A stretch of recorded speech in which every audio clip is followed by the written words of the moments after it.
انا عايزه اقول لكم ان بالربع كوبايه الزيت دي وبالبضايه دي هنعمل احلى كيكه هوز او جاتو هوز او تورته هوز. فيلا بينا نبدا نشوف هنعمل ايه.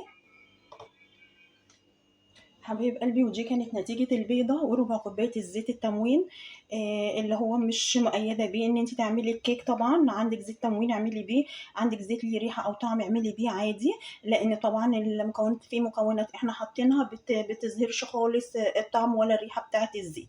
فده بالنسبة للكيك، انما للصوص طبعا غير كده خالص. فدي احلى كيكة هوز هنعملها بالبيضة وربع كوباية الزيت زي ما احنا شايفين كده. طعم ولا اروع من كده، احسن من الجاهزه 100 مره. طعمها تحفه.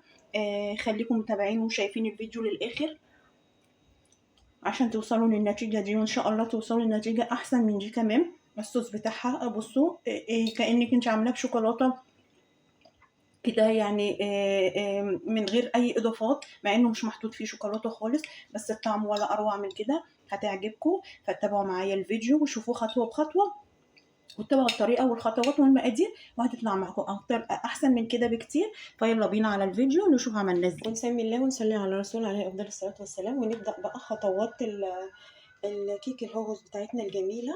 هنجيب اول حاجه بوله ناشفه طبعا، وكل الحاجات اللي انا هشتغل بيها بدرجه حراره المطبخ. هحط فيها كوبايه سكر، سكر عادي حبيبات، تمام. وبرده هحط بضايه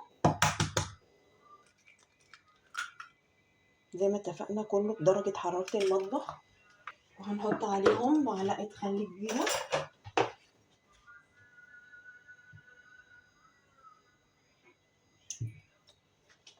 والخل فايدته ايه هنعرف بعدين. هنبدأ بقى بالمضرب بتاعنا او بالخلاط او بالهاند بلندر، اي اداة، او بالكبة، اي اداة انت حابة تستعمليها استعمليها المتوفر عندك.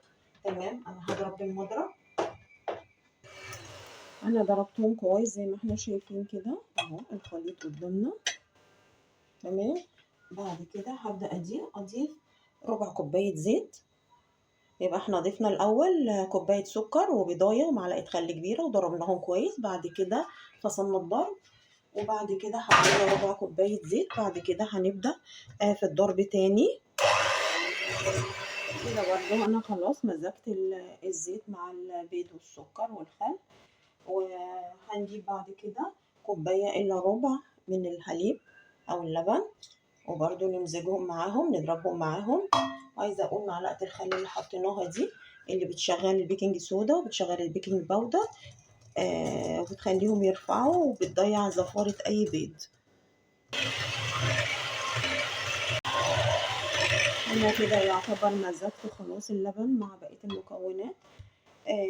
نعيد تاني المكونات عشان اللي ما خدش باله. اول حاجه حطينا معلقه كوبايه سكر وعليها بيضايه ومعلقه خل كبيره. بعد كده ضربناهم مع بعض. بعد كده حطينا ربع كوبايه زيت. بعد كده ضربناهم مع بعض. بعد كده حطينا كوبايه الا ربع لبن.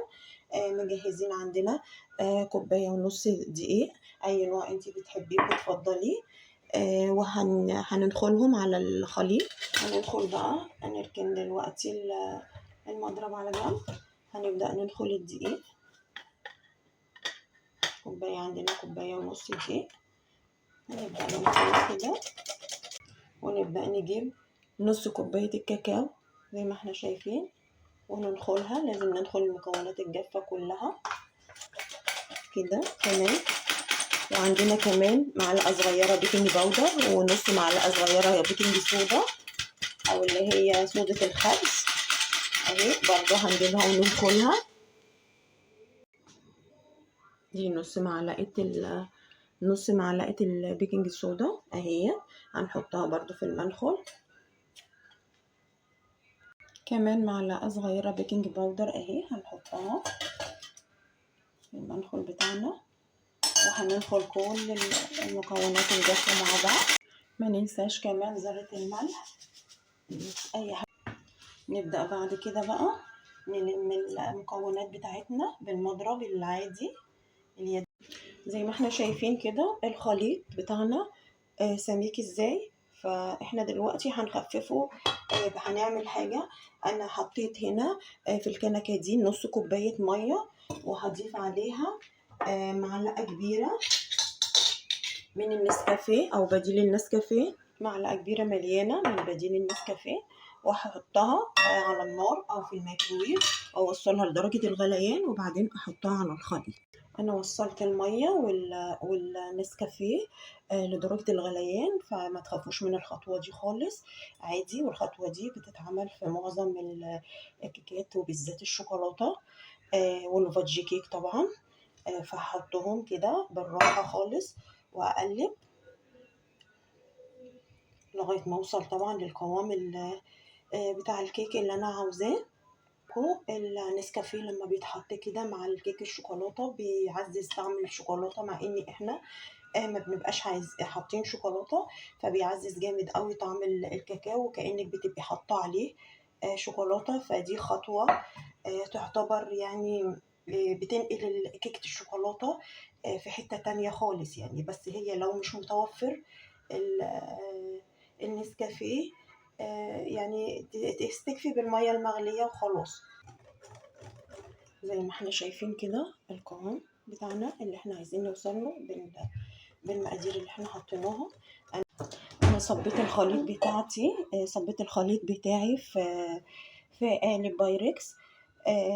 مقاسه بصراحة انا مش عارفة المقاس بتاعه، يعني هو حوالي ممكن يعني أقل من 20 سنتي، في مثلا في 25 أو 27 حاجة زي كده. فأنا بطنته حطيت فيه ورقة زبدة وصبيت فيه الخليط وبعصيصة الشيش طاووق. هعمل له دوريات كده بحيث إن أنا أطلع أي هواء جواه أو أي فقاعات من الهواء. تمام كده. وفي الأثناء وأنا بصبه كنت بدأت إن أنا ولعت الفرن على درجة حرارة 180. فكده أنا خلاص هاخد الكيك وإن أنا أحطه في الفرن لغاية ما يستوي. هشوفه هياخد قد إيه. هو ممكن ياخد له مثلا من ربع ساعة من لغاية 25 دقيقة. فأنا بعد 20 دقيقة هبص عليه أختبره، لو لقيته تمام هطلعه. نبدأ هنا نعمل الصوص بتاع الهوهوز اللي احنا هنحطه على الكيكة بتاعتنا. فأنا عندي معلقتين كاكاو خام من نفس الكاكاو اللي أنا مستخدماه، لازم يكون نوع كويس عشان يدينا طعم كويس. وعندي كمان نص كوباية سكر بودرة، كوباية سكر بودرة. تمام. وعندي كمان نص كوباية حليب. كل الحاجات اللي أنا بحطها دي بدرجة حرارة المطبخ. نص كوباية حليب. تمام. وعندي كمان بديل الهوهوز. هحط 4 قطع، نقطعهم كده ونحطهم.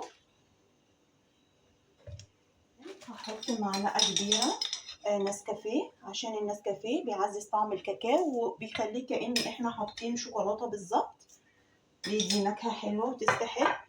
وهبدأ ان انا اضربهم. بعد كده هكون مجهزة نص كوباية زيت. فانا هبدأ بقى ان انا احط الزيت مرة واحدة كده، وابدأ اخلطه لغاية ما يديني القوام المطلوب. لكم الزيت اللي هو لازم يتحط في صوص الهوهوز دوت لازم يكون زيت نضيف ونقي، ما فيهوش ولا طعم ولا ريحه، عكس في بدايه الفيديو، عكس عمايل الكيكه نفسها. ممكن تحطي اي زيت عندك حتى لو بزيت التموين، فمش هيدي اي نتيجه سلبيه او حاجه. ما تخافيش، عشان خاطر احنا حاطين فيه نسكافيه وحاطين الخل، فالخل والنسكافيه بيمتصوا اي روائح او طعم مش مستحبه. بس في الصوص بتاع الهوز لازم زيت يكون نقي وكويس، ما فيهوش ريحه ولا طعم. واحنا قلنا كمان فايده معلقه الخل ان هي بتدي طراوه وهشاشه للكيكه. كده خلاص احنا وصلنا زي ما احنا شايفين كده للقوام المطلوب. انا جبت بوله كده وهحط فيها الصوص عشان يرتاح على بال ما الكيك يستوي، وكمان يبرد، يكون هو ارتاح برضو اهوت زي ما احنا شايفين كده.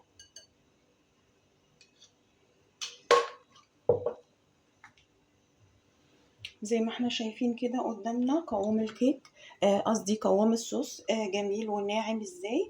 فانا هسيبه بقى اركنه على جنب لغايه ما الكيك يطلع ويبرد، ونبدا نتعامل معاه بقى ونسقيه ونزينه بالصوص دوت. وزي ما احنا شايفين كده قالب الكيك بتاعي طلع اهوت جميل، وقابب وفادجي وجميل، وهسيبه بس لغايه ما يهدى، وبعد كده ابدا نتعامل معاه عشان نسقيه ونحط عليه الصوص. بس هسيبه لغايه ما يبرى ويهدى خالص. انا كده استنيت لغايه ما الكيك بتاعي برد خالص، وقلبته وشلت منه من تحته ورقه الزبده، وقشرت الوش بتاعه وسويته علشان بعد كده هسقيه. انا ديت فيها حوالي من نص كوبايه لكوبايه الا ربع ميه او لبن، او ميه على لبن، على معلقتين 3 من صوص الهوز اللي احنا عملناه، ونرجه كويس قوي عشان يختلط، ونبدا كده ان احنا نسقي بيه الكيك بتاعنا لغايه ما يتشرب بالكميه كلها. انا كده سقيتها بالتشريبه اللي انا عاملاها، هسيبها بس دقايق بسيطه بس تتشربها. بعد كده هحط عشان اديها طعم يعني المقارب للهوز الجاهز.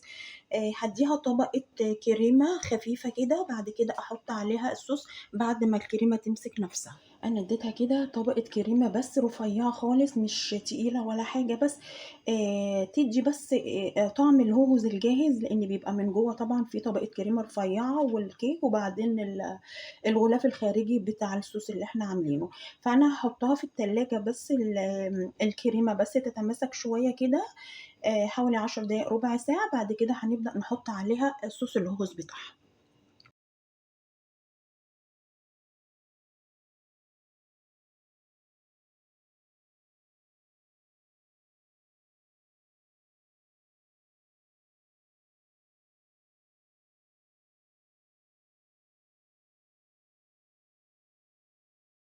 حبيبي، انا عشان ما اطولش عليكم الفيديو، زي ما احنا شايفين كده انا عملت الكريمه قدامكم والصوص صبيته قدامكم، فما حبيتش اطول الفيديو عليكم.